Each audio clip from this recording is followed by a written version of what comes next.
The number I've put in is $30 million. $21.5 million is for the wrongful imprisonment. As soon as that link hit for that $1.8 billion fund, I'm submitting my application too. Let's flood it with applications. They want to be funny? Let's be funnier. Because they're mistreating us as citizens of this country. Today is one of those days that give me hope because Trump just signaled that he, at least temporarily, is going to tackle on his slush fund, his so-called anti-weaponization fund, after just a couple weeks of backlash. And it is not yet a done deal, but I do think it's worth taking a moment to celebrate that we, the American people, have likely stopped it. First, a quick recap of how egregiously bad this thing could have been. And I think that Don Lemon here put it best and most succinctly. This is some unbelievably fucked up shit. Donald Trump sued himself. He sued himself. Then he threatened, I guess, on top of the lawsuit for billions of dollars. And then he settled with himself. And then he sent you the bill, suckers, $1,776,000,000. That's your money in a secret fund controlled by people he appointed. No vote in Congress, no oversight, no transparency, paying out to whoever they decide in secret until the day before a new president can do anything about it. This is blatant corruption. It's blatantly corrupt, but it's more. Take a look at what Timothy Snyder, the fascism expert, had to say about it. I've been asked what to make of Mr. Trump's slush fund. It's very simple.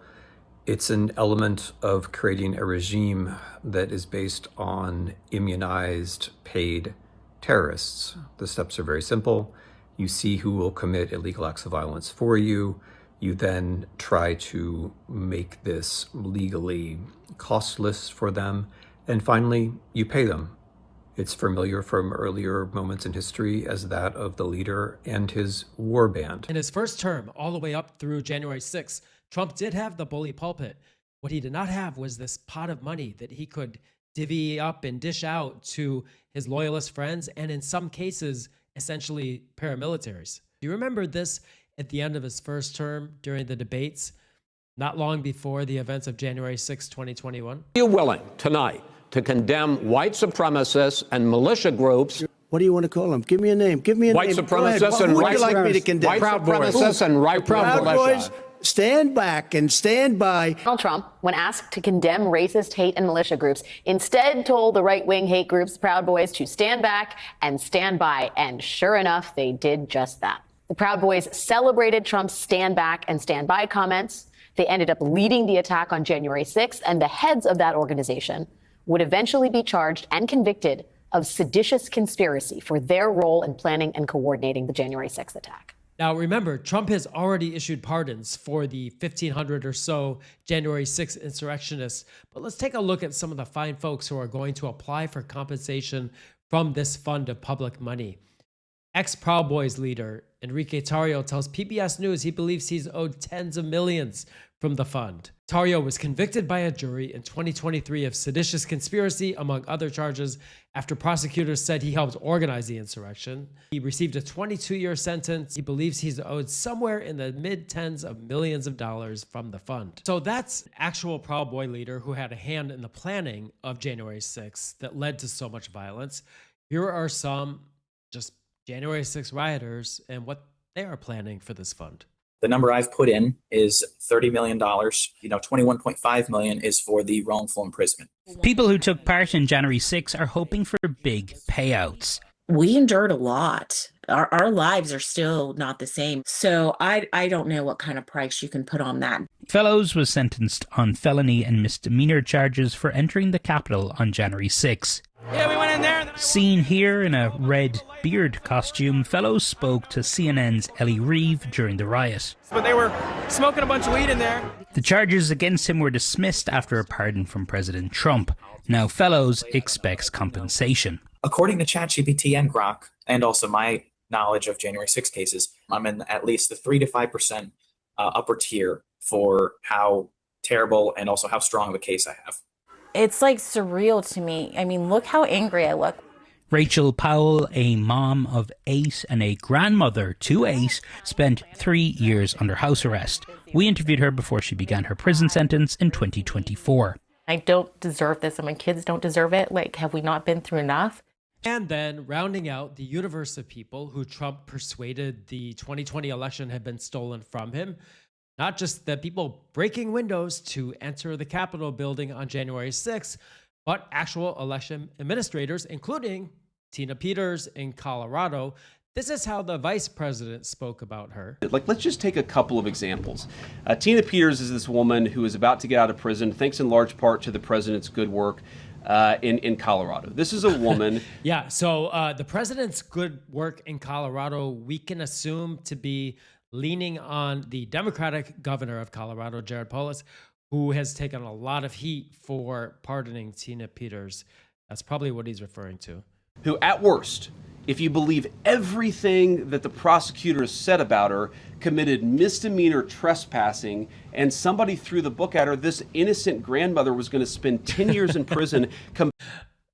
I didn't realize how many innocent grandmothers were involved in January 6th. Completely disproportionate to any misdemeanor trespassing that I've ever seen. Was that fair? No. Is it reasonable for her to get some compensation for the fact that she was treated unfairly? I think the answer is yes. So here are some of the things that Tina Peters actually did. This is some of the original reporting from a few years ago when the news first broke. Mesa County Clerk Tina Peters is in jail at last check this evening after turning herself in. Today, a grand jury indicted her and one of her employees on a number of charges related to tampering with elections equipment. Denver 7's Colette Bordelon has a look at just what the indictments claim happened while security cameras had been turned off. Arrest warrants for both Tina Peters and Belinda Nisley show a slew of charges. Peters facing 10 counts, Nisley has 6 counts. The most serious charges, those Class 4 felonies for attempting to influence a public servant. In August of last year, the Secretary of State's office found out confidential pictures of Mesa County's Dominion voting systems equipment and passwords had been posted online. We need to go back to April 2021, when they say Peters and Nisley devised a deceptive scheme that set all this in motion. Go to May 14th. Peters apparently asked to create a login and email address for a man named Gerald Wood, saying he worked for the state. But later in the indictment, it says Wood was never employed by the state or hired by Mesa County. A few days later, Nisley says he'll be the third member of the county staff present during the upgrade of election software. Then, on the 23rd and 25th, during the upgrade, Peters introduced a person she said was Wood to other employees. But the real Wood told the grand jury he wasn't there and had already turned his access badge back in, meaning someone else must have used it. So, you know, public officials are held to a higher account because we're supposed to trust them to act in the people's interest. In this case, in the 2020 election, the person entrusted by the people of Colorado, of Mesa County, who trusted that person to ensure that every one of their votes was counted, instead granted unauthorized access to voting machines, ordering surveillance cameras that were monitoring the voting machines in the clerk's office to be turned off. And then that stolen voting machine data is published online, and Tina Peters is making appearances with the likes of the MyPillow guy and Steve Bannon and other election conspiracists. This is the kind of person that J.D. Vance is saying deserves my, and your hard-earned tax dollars payment for what they did. Apparently, the first person to apply was Michael Caputo, you know, the operative with some sort of shady Russia ties. Anyway, it's also absurd. And so we get responses like this. As soon as that link hit for that $1.8 billion fund, I'm submitting my application too. Because I too have been mistreated by my government. Let's flood it with applications. Flood it with log-ons. Flood it with registrations, whatever. You just never know. You might slip through the cracks and get a check. I think we all should submit an application and play them at their own game. They want to be funny? Let's be funnier. Because they're mistreating us as citizens of this country. And the Joy Reid Show set up this website, runmemyslushfundmoney.com, where you can stay informed and say why you're interested. I feel I've been unfairly targeted by the government. I've experienced financial hardship connected to government actions. I've lost opportunities because of political or policy decisions. Setting aside the initial shock of a couple weeks ago, this is where the story takes a turn, because It is a lot of regular taxpayers who are not happy with this slush fund.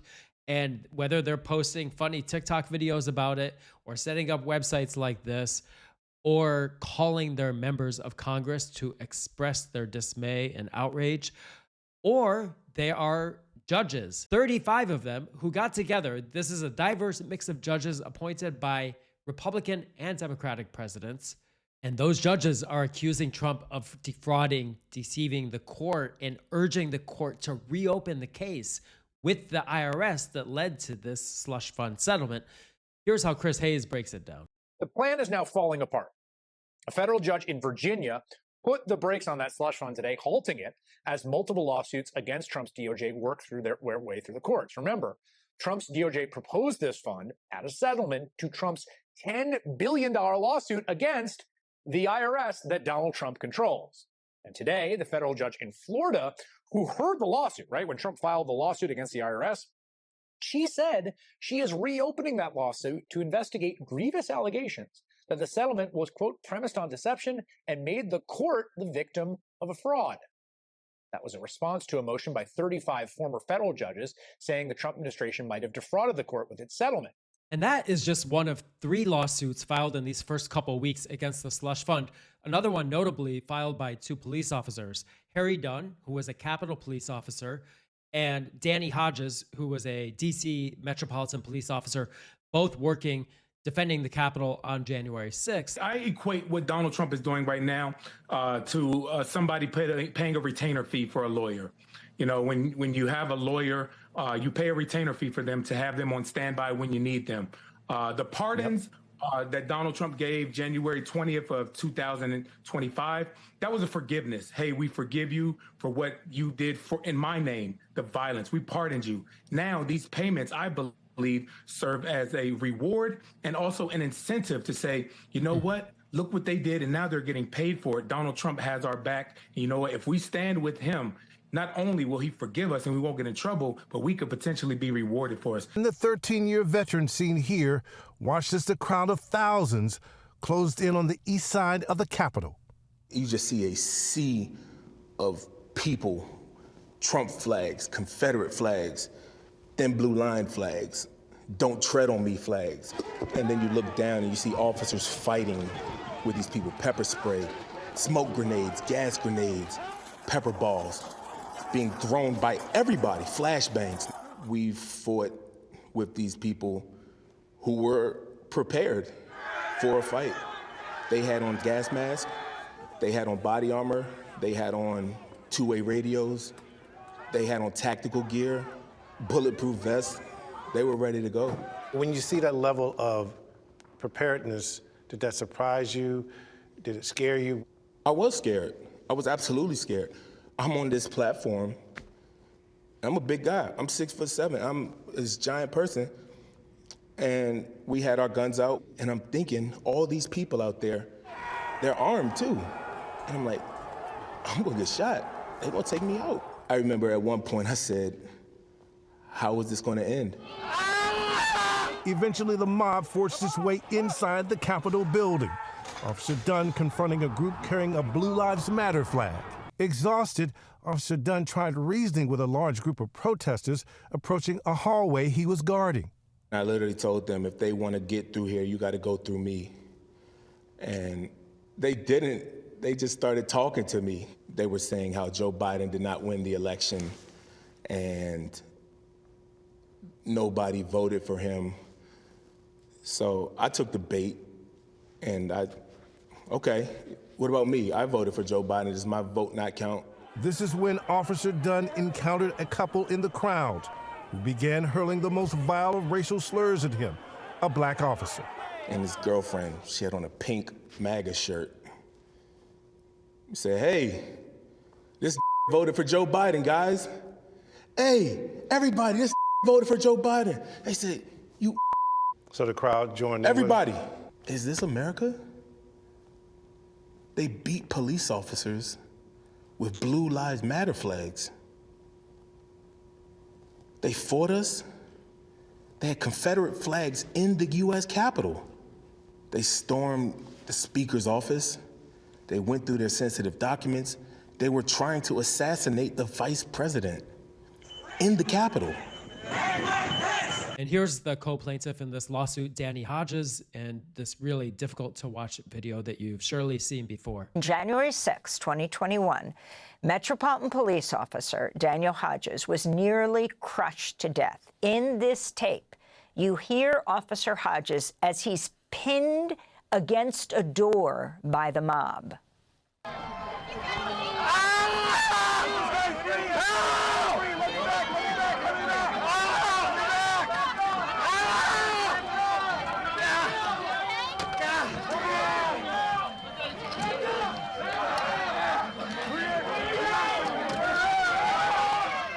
Was a man with a clear riot shield stolen during the assault. He slammed it against me and, with all the weight of the bodies pushing behind him, trapped me. My arms were pinned and effectively useless. He grabbed the front of my gas mask and used it to beat my head against the door. The man in front of me grabbed my baton that I still held in my hands, and in my current state, I was unable to retain my weapon.